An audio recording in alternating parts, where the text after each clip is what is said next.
কিছুটা breaking news এনআৰসিত নাম থাকিলে কোনো ব্যক্তি 100% ভাৰতীয় নহয় এনআৰসিখন কোনো ব্যক্তিৰ বাবে সেফগাৰ্ড নহয় এনআৰসিত নাম থাকিলেও যদি কোনো ব্যক্তি বিদেশী বুলি চিনাক্ত হয় তেনেহলে সেই ব্যক্তিজনক বহিষ্কাৰ কৰা হ'ব বুলি মুখ্যমন্ত্ৰী গৰাকীয়ে মন্তব্য কৰিছে আৰু বিদেশী বহিষ্কাৰৰ ক্ষেত্ৰত জিলা আয়ুক্তই লব চূড়ান্ত সিদ্ধান্ত জনাইছো এটা গুৰুত্বপূৰ্ণ খবৰ এনআৰসিত নাম থাকিলেই কোনো ব্যক্তি 100% ভাৰতীয় নহয় এনআৰসি কোনো ব্যক্তিৰ বাবে সেফগাৰ্ড নহয় এই মন্তব্য কৰিছে ৰাজ্যৰ মুখ্যমন্ত্ৰীয়ে এনআৰসিত নাম থাকিলেও বিদেশী বুলি চিনাক্ত হলেই বহিষ্কাৰ কৰা হ'ব কেৱল মাত্ৰ ব্যক্তিজনে দাবী কৰিব পাৰে যে মোৰ নামটো এনআৰসিখনত আছে বিদেশী বহিষ্কাৰক লৈ জিলা আয়ুক্তই লব চূড়ান্ত সিদ্ধান্ত মুখ্যমন্ত্ৰী হিমন্ত বিশ্ব শৰ্মাৰ বৃহৎ ঘোষণা এটা গুৰুত্বপূৰ্ণ খবৰ এনআৰসিত যদি কোনো ব্যক্তিৰ নাম থাকে বা এনআৰসিত নাম থকা প্ৰতিজন ব্যক্তিয়ে 100% ভাৰতীয় নহয় এনআৰসিখন কোনো ব্যক্তিৰ বাবে সেফগাৰ্ড নহয় এনআৰসি আৰু বিদেশীক লৈ মুখ্যমন্ত্ৰী হিমন্ত বিশ্ব শৰ্মাই এটা গুৰুত্বপূৰ্ণ মন্তব্য কৰিছে যদি কোনো এজন ব্যক্তি এনআৰসিত নাম থাকে আৰু তাৰ পিছতে ব্যক্তিজন বিদেশী বুলি চিনাক্ত হয় তেনেহলে এনআৰসিত নাম থাকিলেও সেই ব্যক্তিজনক সেই বিদেশীজনক চিনাক্ত কৰাৰ পিছতে বহিষ্কাৰ কৰা হ'ব বুলি মুখ্যমন্ত্ৰী হিমন্ত বিশ্ব শৰ্মাই মন্তব্য কৰিছে আৰু বিদেশী বহিষ্কাৰক লৈ জিলা আয়ুক্তই লব চূড়ান্ত সিদ্ধান্ত কেৱল মাত্ৰ সেই ব্যক্তিজনে যি ব্যক্তিজন বিদেশী বুলি প্ৰমাণিত হয় সেই ব্যক্তিজনে কেৱল মাত্ৰ দাবী কৰিব পাৰিব যে মোৰ নামটো এনআৰসিত আছে মই বিদেশী নহয় তেনেকুৱা ধৰণে দাবী কৰিব পাৰিব কিন্তু ব্যক্তিজন যদি বিদেশী বুলি চিনাক্ত হয় তেনেহলে কোনো ধৰণৰ সেই ব্যক্তিজনৰ ক্ষেত্ৰত আপোচ কৰা নহব বিদেশী বুলি চিনাক্ত হোৱাৰ পিছতে জিলা আয়ুক্তই সেই ব্যক্তিজনৰ ক্ষেত্ৰত চূড়ান্ত সিদ্ধান্ত গ্ৰহণ কৰিব আৰু সেই বিদেশী ব্যক্তিজনক বহিষ্কাৰ কৰা হ'ব বুলি মুখ্যমন্ত্ৰী গৰাকীয়ে মন্তব্য কৰিছে হিমন্ত বিশ্ব শৰ্মাই মন্তব্য কৰিছে যে এনআৰসিখন কোনো ব্যক্তিৰ বাবে সেফগাৰ্ড নহয় এনআৰসিত নাম থাকিলে কোনো ব্যক্তি ভাৰতীয় হৈ নাযায় আৰু ব্যক্তিজন যদি বিদেশী বুলি প্ৰমাণিত হয় তেনেহলে বহিষ্কাৰ কৰা হ'ব আৰু জিলা আয়ুক্ত এই ক্ষেত্ৰত লব চূড়ান্ত সিদ্ধান্ত মুখ্যমন্ত্ৰী হিমন্ত বিশ্ব শৰ্মাই কি মন্তব্য কৰিছিল মন্তব্য আগবঢ়াব লৈছো ইয়াত আৰু এক্টত কোনো এনআৰসিৰ শব্দ নাই এনআৰসিত থাকিলেও যাব নাথাকিলেও যাব এইখন আইনৰ লগত এনআৰসিৰ কোনো ৰেফাৰেন্সো নাই এনআৰসিৰ কোনো সম্বন্ধও নাই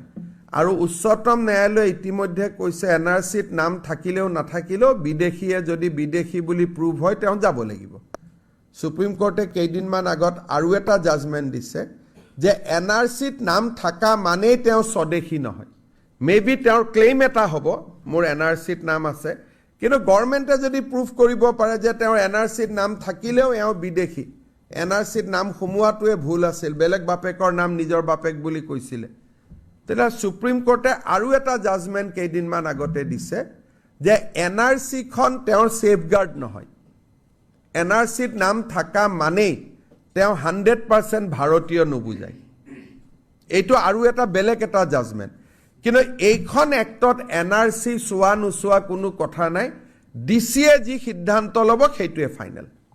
আপোনালোকে এখন পঢ়ি ল'ব অনলি এক পেজৰ এক্ট হয় মাত্ৰ 6টা ক্লজ আছে তাত ক্লজ এটাই যে ডিচিয়ে যাকে ফৰেনাৰ্ছ বুলি ভাবে তাকে পুছবেক কৰিব পাৰে ইয়াত আৰু এক্টত কোনো এনআৰসিৰ শব্দ নাই এনআৰসিত থাকিলেও যাব নাথাকিলেও যাব এইখন আইনৰ লগত এনআৰসিৰ কোনো ৰেফাৰেন্সো নাই এনআৰসিৰ কোনো সম্বন্ধও নাই আৰু উচ্চতম ন্যায়ালয়ে ইতিমধ্যে কৈছে এনআৰসিত নাম থাকিলেও নাথাকিলেও বিদেশীয়ে যদি বিদেশী বুলি প্ৰুভ হয় তেওঁ যাব লাগিব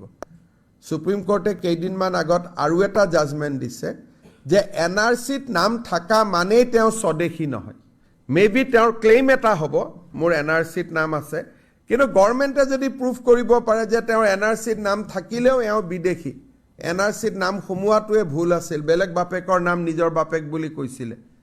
তেতিয়া সুপ্ৰিম কোৰ্টে আৰু এটা জাজমেণ্ট কেইদিনমান আগতে দিছে যে এনআৰসিখন তেওঁৰ সেফগাৰ্ড নহয়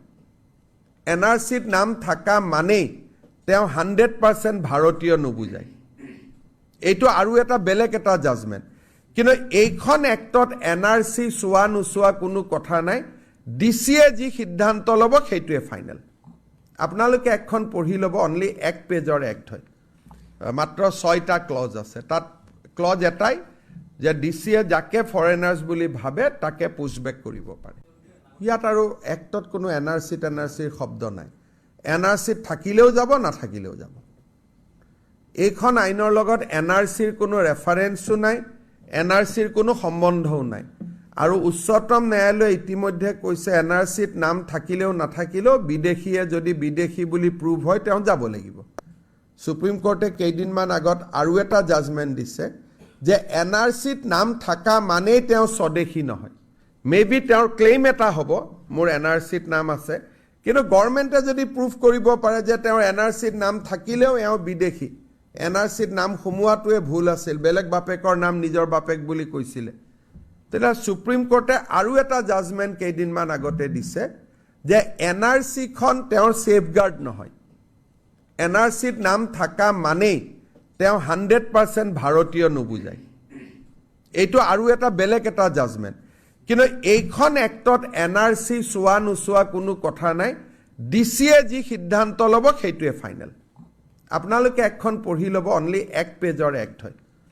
মাত্ৰ 6টা ক্লজ আছে। তাত ক্লজ এটাই যে ডিচিয়ে যাকে ফৰেনাৰ্ছ বুলি ভাবে তাকে পুছবেক কৰিব পাৰে।